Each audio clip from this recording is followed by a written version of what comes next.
Today we're talking about trauma. I know you might be like, what the heck does trauma have to do with business? That does not even sound like those two things go together. Well, let me tell you that trauma can actually have a big impact on your business. And it doesn't have to be a big trauma like your house burning down or being in a natural disaster. It can be a small little trauma like chronic stress, like we've all experienced over the last few years, or being bullied in the schoolyard when you were a kid, or your parents getting divorced when you were younger.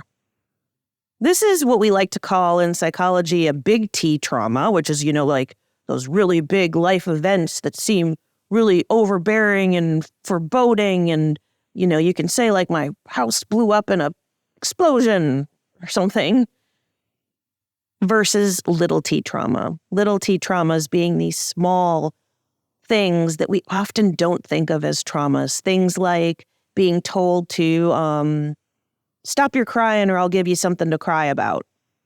Well, that can turn into a trauma when we hear that enough and we learn to stop trusting ourselves and we learn to stop trusting our emotions and we learn to stop trusting our own internal narrative and our own intuition and our own inner voice.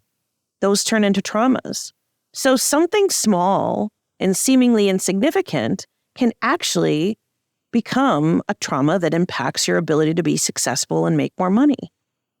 Now, I'm a former psychologist. I have my PhD in psychology. And when I was a psychologist, I actually specialized in trauma. I was the head of trauma at a 50,000 student university in the States. And I ran the trauma program for sexual assault, for physical trauma, for emotional trauma, for identity trauma, when folks are stepping into, LGBT identities, for all kinds of things, childhood traumas, all kinds of trauma. I was the head of training new therapists and new doctoral students on trauma, and in heading events for this university and the city I lived in on trauma. And so I have a lot of expertise in trauma and the mind-body connection and how these traumas essentially get implanted into our bodies.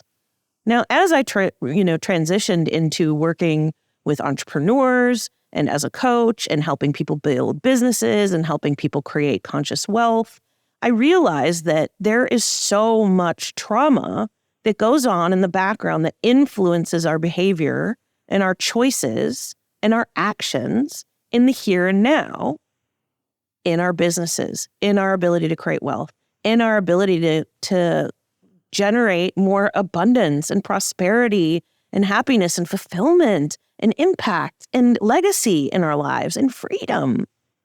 That these traumas actually end up holding us back. But we don't talk about it this way. We talk about trauma like it's something that other people experience or that it's this thing that like veterans experience. But if I haven't experienced a big trauma, then I can't really talk about it. Well, I'm here to tell you that we've all experienced trauma and that we all have trauma in our background, myself included. And that only when we give ourselves permission, and I know that sounds weird, but permission to say, I've had some trauma. And when I look at it and when I can address it, I can stop it from holding me back from what I want in the present moment. We then become empowered to shift things in ways that we never thought possible. A lot of people are stuck in their ability to generate more income, to generate more success in their business, to go bigger, to reach a bigger audience, to have more freedom, all of this stuff because of these deep roots that are going on beneath the surface that relate to these old traumas. And so the first step in really understanding the impact of trauma on your business and your income is understanding that it exists, is understanding that it exists and it's not always big stuff that creates these traumas. Trauma is not only these singular experiences, but as I said, trauma is also the compounded effect of stress. When we have experienced stress over a longer term period, whether that's a month, 6 months, or a year, that repeated stress becomes a trauma. Think about it this way. Here's an example. And it's a silly example, but sometimes those are the best ones. If somebody were to tap you on the shoulder a few times, it probably wouldn't be a big deal. But if somebody were to tap you on the shoulder repeatedly for a month straight, 24/7, that would actually probably become almost a traumatic experience, because you would then be triggered anytime someone would tap you on the shoulder, because it would give you that feeling of needing to flinch, because it would just be something that bothered you so much and had such deep roots and was so conditioned in your body as this thing that was annoying and persistent and wouldn't stop, and that you had no control over. And that's somebody tapping you on the shoulder.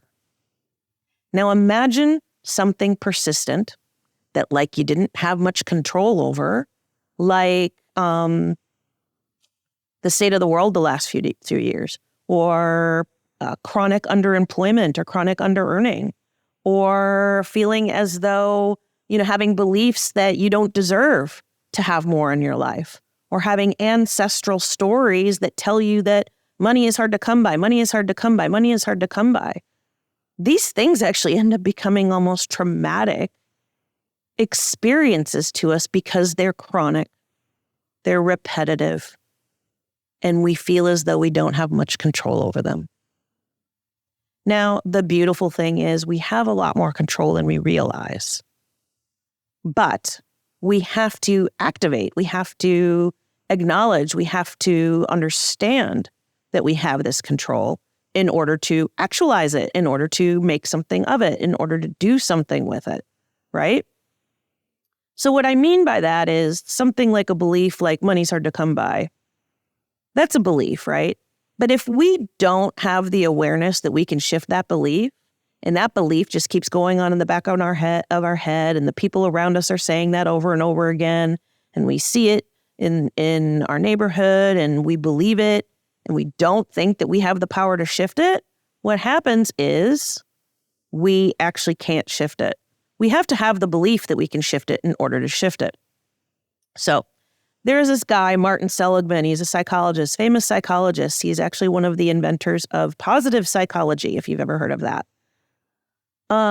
He did these experiments in the 70s, and they sound kind of sad, but none of the animals got hurt, where he put, I believe it was a dog, in a cage where the floor of the cage was electrified. And that dog eventually learned that it couldn't escape the electrified shock at its feet. The electrified shock was uncomfortable, but it didn't like permanently harm the dog, just like being poked in the shoulder, like what I was talking about earlier. So the floor of the cage was electrified. The dog learned it couldn't escape. Then he put the dogs in a cage where only half of the floor was electrified and the other half was not. The dog went on the electrified part, and it actually didn't move. It didn't move to the part of the cage where the floor was no longer electrified and it would be comfortable. And the reason it did this was what Martin Seligman called learned helplessness. Learned helplessness is essentially this idea that we learn that we can't do anything to change our circumstances. We learn that we're helpless. We learn that we don't have any control. And so this is what these dogs were learning in this circumstance. This is what this experiment showed.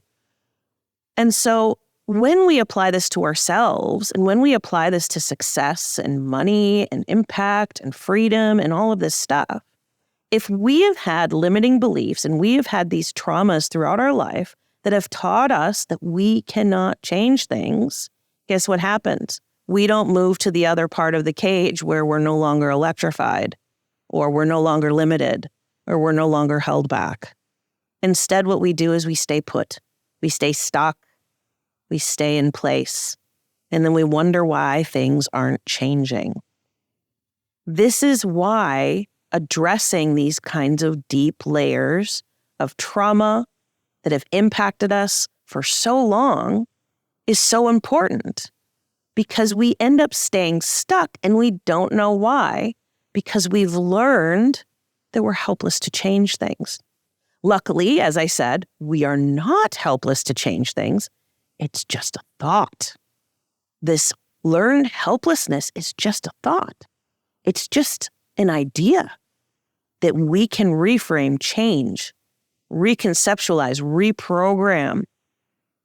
We have the capacity to shift all of this, to shift this entire narrative and to go into something brand new once we realize that we're not helpless and that we have the capacity to create a whole new world, a whole new bridge and,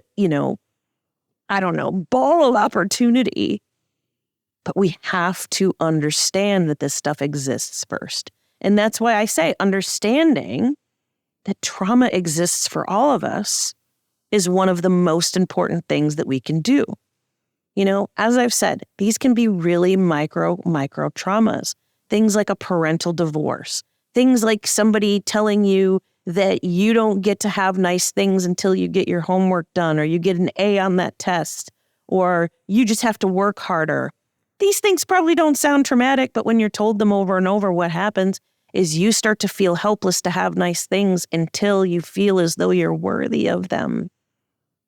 And then you hang having more abundance, more prosperity, more success, more beauty, more freedom, more nourishment on feeling worthier, instead of realizing that you were always worthy and you didn't have to earn it. This is the nature of how these systems work and why they're a bit more complicated and complex than we often think they are.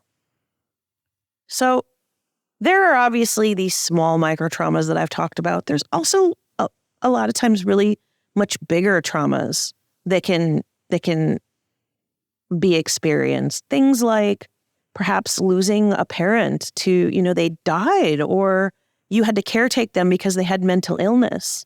And so you learned that, in the first case, good things always leave. And then you transfer that to your beliefs about money or success. Or in the second case, if you had to caretake a parent who had mental illness, you might learn that, I always have to take care of other people. I always have to caretake. Other people's needs always come first, which means I always have to work really hard. And so these beliefs end up becoming planted deep within your subconscious mind and influencing your behavior because of these traumas that you've experienced when you were younger. Trauma can also come from things like education or old jobs. We always joked in my PhD program that a PhD is like a whole experience of just being traumatized the whole time, because the professors are all like, you have to work hard and we're going to make you suffer to get this degree because we suffered to get this degree. I don't know why they talk like that, but everything's better with funny voices. But that was traumatizing. A lot of times we'll have stepped into a leadership position at an old job and we were bullied in the leader position, and then we are afraid to step into a leadership position in our business because of that bullying. Or, we have these experiences at old positions where we felt as though we weren't treated right, or our ideas weren't listened to, or whatever we tried wasn't successful. All of these things end up creating patterns that influence us in the here and now.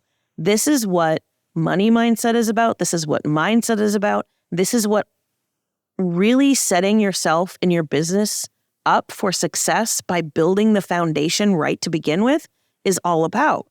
Because when you address these things first, what happens is you're not building your house on sand. You're building it on a firm foundation. So what I mean by that is the house that you're building is your business. But if you're building it on sand, you're building it on all of these beliefs that are trying to crumble beneath your business and are sort of sinking below your feet. But when you address these mindset issues to begin with, as they're arising, as you're building your business, instead of ignoring them, thinking, well, I don't need to do that stuff, and realizing that this is foundational, you understand that you can build that structure no matter what. One way that I like to talk about this with my clients is I like to talk about how it's like, planting a garden. When you plant a garden, You might put 100 seeds in the earth, but only 6 of them sprout. But you're not going to be anxious about why didn't the other 94 seeds sprout, because you know what a garden is about. You know that you fertilize the soil. You know that you're going to grow these amazing plants from this soil that you have fertilized and prepared to grow these plants to begin with. You and your business are like this garden.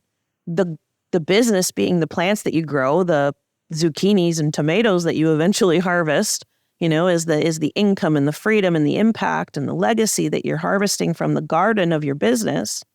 And the seeds in the soil are the mindset and the foundation in which the business can grow and feel fertilized and feel nourished and nurtured so that it grows those big, juicy tomatoes instead of those dry, shriveled up ones that taste like paper. So this is why we really need to understand these mindset issues, like how trauma has impacted us and how trauma can impact our business and our income. So other ways that trauma can show up are things like feeling resistant to structure. How many of you have felt as though structure isn't your friend? I'm not doing structure.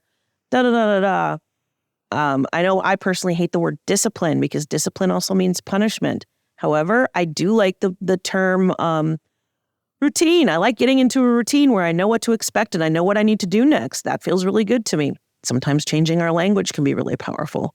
But when you've had a parent driving you like a drill sergeant, or when you've had, you've worked inside of a system, like maybe you came from the military, or maybe you came from a difficult industry where structure felt really constraining, suddenly creating structure in your business is something that you rebel against because of that trauma, and it impacts your ability to create consistency. So you can see how this is so multifaceted. We can also be re-traumatized by things in the present moment that have threads to our past, that remind us of things from our past, like working with a client that reminds us of our father or something like that. Those things can become re-traumatizing and we don't know why we're responding, why we're triggered so much by it. Triggers come in 2 flavors. Triggers are there because either we believe something about what it is that's being said or communicated to us, or it is connected to something that happened to us in our past, to a past trauma. And so if you find yourself triggered, i.e. you are, emotionally reactive to something that's happening, it's either because part of you believes it, like if somebody's telling you, you're a big dummy with blue hair or whatever, it's because you have blue hair and you believe that you're a big dummy, or it's because it reminds you of something from your past that was traumatizing. So, what do you do about this? What do you do about having these traumas from the past? Well, there's a lot of different aspects to it, but the long and short of it is becoming aware of it. You have to become aware of how these things are impacting you in the present moment. Now, this is a key component that I make very, very clear to my clients and in my work with my clients is that you don't want to go through and just dig out every trauma you've ever experienced and lay it out on the floor and just examine it all. There's not really a lot of point to that. And it actually can become re-traumatizing to just dig out all of your freaking trauma. I do not recommend you do that. And if you're going to be digging out traumas, I definitely recommend you work with somebody who specializes in trauma, whether that is a therapist or it is a coach who specializes, isn't just trauma aware, isn't just trauma acknowledging or informed, but specializes expertise in trauma. Because otherwise some of these things can become re-traumatizing. But the focus needs to be on what is happening in the present moment. What is going on today in my business, in my relationships, in whatever it is that you're looking at in terms of this trauma? And how does that relate to a trauma? And then how can we release, reprogram, rewrite the impact of that trauma from the past on our present moment so that it no longer has the reach, the impact, and the subconscious holding us back that it has had up until this point. So going back to what I was talking about earlier with the dog in the cage and the learned helplessness, we can teach that dog, look over here, your paws aren't getting shocked. You put that dog over on the other side of the cage over and over again until it realizes that it's free and that it doesn't have to be shocked. That's the kind of process that you can go through. You can do that over and over again. You can but we're actually, far more intelligent than dogs. There are other processes we can use, like reprogramming memories, like rewriting some of these things that have gone on so that they are no longer impacting what's going on in the present moment. We can bring things like compassion, forgiveness, nourishment, and understanding to those pieces of us that have experienced these traumas so that it no longer, like a child trying to get your attention, is constantly trying to say, hey, pay attention to me. Because we have listened to it and because we have given it voice, it releases its grasp upon us. And what we can do is we can really begin to see triggers for what they are and begin to empower ourselves to make choices through the awareness that we have of what is actually going on. The more aware, the more perception we have of how we're being triggered by these old traumas and what part of us is being triggered.